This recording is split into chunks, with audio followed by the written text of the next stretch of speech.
बच्चों, मेरा नाम है मोहित और आपका स्वागत हमारे YouTube चैनल हिस्ट्री चैंपियन में। तो जैसा कि आप जानते हो, आपका जो पेपर होने वाला है थर्ड सेमेस्टर का taxonomy of angiosperm and economic botany का, जो बॉटनी का आपके सामने पेपर होगा, उससे संबंधित जितने महत्वपूर्ण प्रश्न है सारे के सारे मैं आपको करवाने वाला हूँ। सारे के सारे मोस्ट इंपोर्टेंट प्रश्न आपको करवाऊंगा, साथ के साथ इन प्रश्नों के सॉल्यूशन वाली की मतलब इनके नोट्स कहां पर मिलेंगे वो भी आपको बताने वाला हूं। तो आपको क्या करना है, बस वीडियो को पूरा देखना है। साथ के साथ सभी विद्यार्थियों को आपके सामने एक टारगेट दे रहा हूं, अपन को 25,000 सब्सक्राइबर पूरे करने हैं। कितने? 25,000 सब्सक्राइबर का अपन टारगेट लेकर चल रहे हैं। इन सभी सब्सक्राइबरों को अपन उस टारगेट को अचीव करना है। और कैसे अचीव करेंगे? जब आप में से हर एक स्टूडेंट जब चैनल को सब्सक्राइब करेगा और एग्जाम देने जाओ तब अपने दोस्तों से भी जरूर से चैनल को सब्सक्राइब करा देना और 5 विद्यार्थियों को आपके सामने इस जो वीडियो इसको शेयर कर देना है। अगर आप ये जो पीडीएफ पढ़ा रहा हूं, अगर आप इसको फ्री में प्राप्त करना चाहते हो तो आपके सामने इसकी नोट्स वाली पीडीएफ फ्री में प्राप्त करना चाहते हो तो डिस्क्रिप्शन में टेलीग्राम का लिंक दिया है। जैसे टेलीग्राम चैनल पे पहुंचो, क्लिक करोगे तो इस प्रकार के टेलीग्राम चैनल पे पहुंच जाओगे। उसके लिए आपको क्या करना है, ऊपर की तरफ क्लिक करना है। जैसे क्लिक करोगे आपके सामने यहाँ पर फाइल वाले सेक्शन में पहुंच जाओगे। आप फाइल वाले सेक्शन में पहुंचने के बाद में आपको कोने में सर्च वाला ऑप्शन मिलेगा। कौन सा ऑप्शन मिलेगा? सर्च वाला ऑप्शन मिलेगा। यहाँ पर माइनर सर्च कर लेना। अब काफी बच्चे क्या गलती करते हैं भाई, आपके सामने जो माइनर होता है ना उसमें एम है वो कैपिटल लेटर में सर्च कर लेते हैं। वो करके भी दिखा दूंगा आपके सामने क्या गलतियां करते हो आप। माइनर का सारे के सारे स्मॉल लेटर में सर्च करना है। स्मॉल लेटर में सर्च करोगे तभी आपके सामने पीडीएफ देखने को मिलेगी। और जैसे आपके सामने खोलोगे तो minor BSc all subject third semester के नाम से पीडीएफ पड़ी हुई है, इसको खोल लेना भाई। जैसे पीडीएफ को खोलोगे आप पीडीएफ खोलने को मिल जाएगी। और जैसे 1 नंबर पेज पर जाओगे taxonomy of angiosperm and economic botany की आपके सामने पीडीएफ मिल जाएगी। सारे प्रश्नों के सॉल्यूशन कर रखे, जाओ और जाकर समझ में आ गया भाई आपको अच्छे से किस तरीके से पढ़ाई करनी है।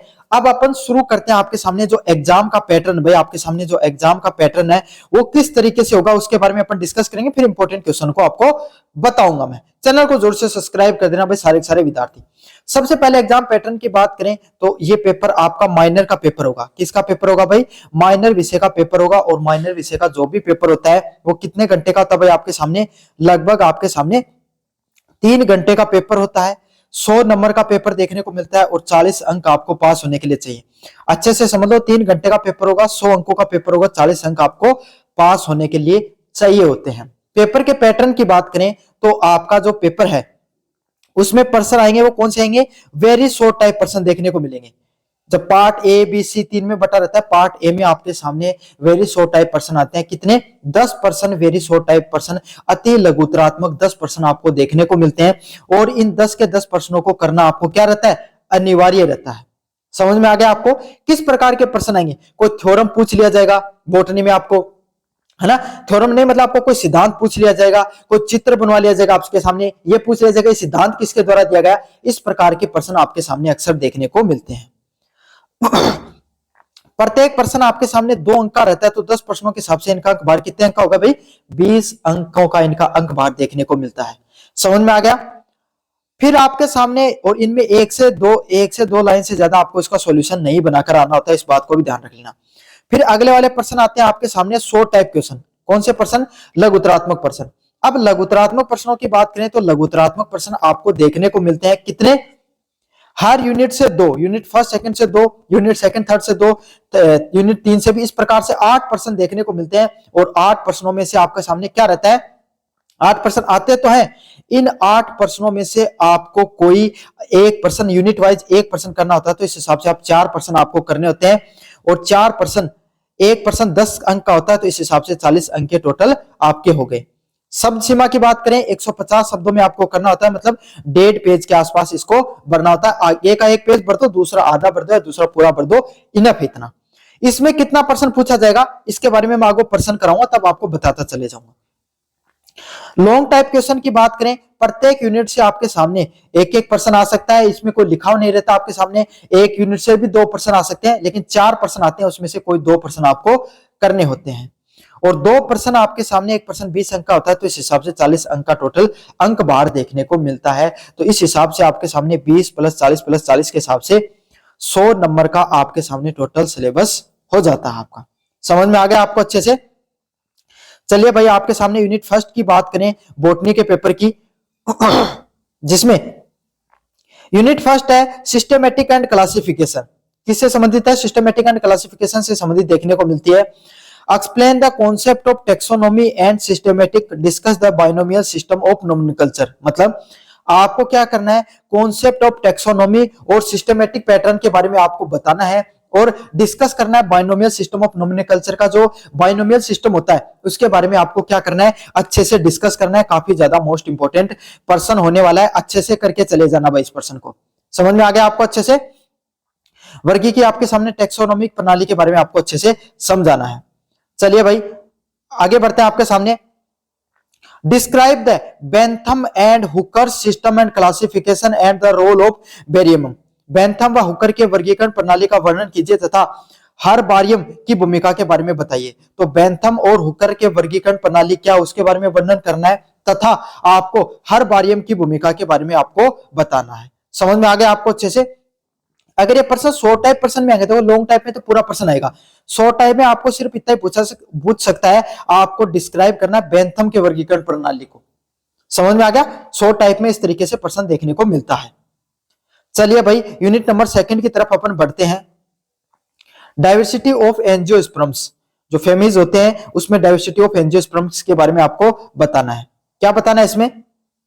Describe the salient feature and economic importance of Malvaceae and the Fabaceae families. मतलब आपको डिस्क्राइब करना है साइलेंट फीचर किसके बारे में, इकोनॉमिक इंपोर्टेंस ऑफ मेलवेक एंड फेवेक जो फैमिलीज होते हैं उसके बारे में आपको क्या करना है, उसके साइलेंट फीचर्स के बारे में आपको बताना है।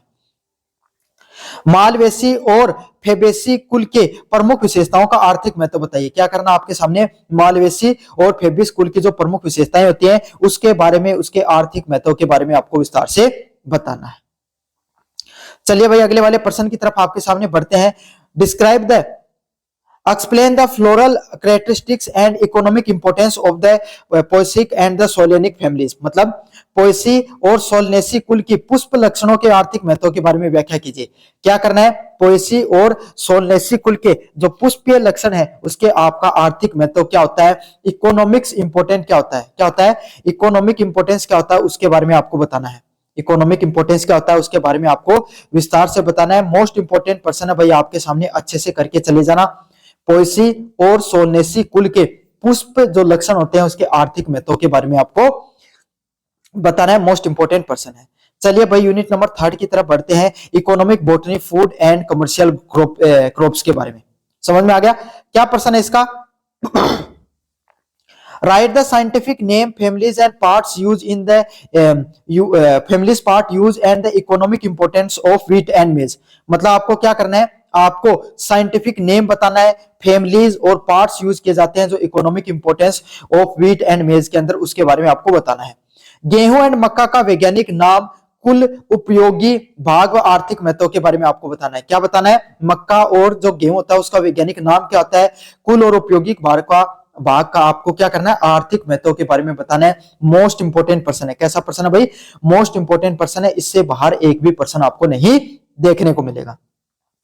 चलिए शुरू करते हैं आपके सामने अगले वाले पर्सन की तरफ। Explain the economic importance of T, coffee, mustard and groundnut. चाय, कॉफी, सरसों और मूंगफली के आर्थिक महत्व के बारे में बताइए। क्या करना आपको, चाय, कॉफी, सरसों और मूंगफली का आर्थिक महत्व क्या होता है। चाय क्या होती है, कॉफी, सरसों और मूंगफली का जो आर्थिक महत्व होता है, इकोनॉमिक इंपोर्टेंस होता है, उसके बारे में आपको बताना है। मोस्ट इंपोर्टेंट पर्सन है भाई आपके सामने। चाय की फसल उगाई जाती है तो उसका क्या महत्व है, सरसों की फसल उगाई जाती है तो उसका क्या महत्व, कॉफी की जो फसल उगाई जाती है उसमें उसका क्या महत्व होता है, इससे संबंधित आपके सामने पर्सन को बताना है। ये पर्सन बार बार एग्जाम में आता है भाई। और अगर एग्जाम की दृष्टिकोण से बात करें तो कॉफी और चाय का पर्सन लिख लो, आएगा पर्सन आएगा तो चाय और कॉफी से देखने को मिलेगा। अच्छे से कर लेना, इस पर्सन को देखने को मिल सकता है भाई। चलिए यूनिट नंबर 4 की तरफ बढ़ते हैं। Fibres, timbers and medicine plant. कौन कौन सा फाइबर्स क्या होते हैं, टिम्बर्स क्या होते हैं और मेडिसिन प्लांट्स कौन से होते हैं, इसके बारे में आपको पर्सन देखने को मिलते हैं।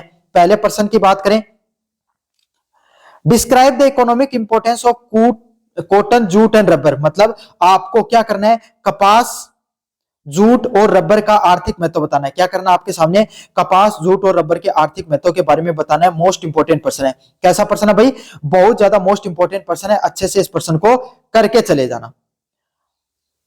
अगले वाले प्रश्न की तरफ बढ़े। Right short note on the medicine plant use in Neem, giloy, alloy vera and ashwagandha. मतलब आपके सामने जो जितने भी पौधे दिए गए, नीम का, गिलोय का, एलोवेरा और अश्वगंधा जैसे औषधीय पौधे होते हैं, इनका क्या महत्व होता है, इसके बारे में आपको बताना है।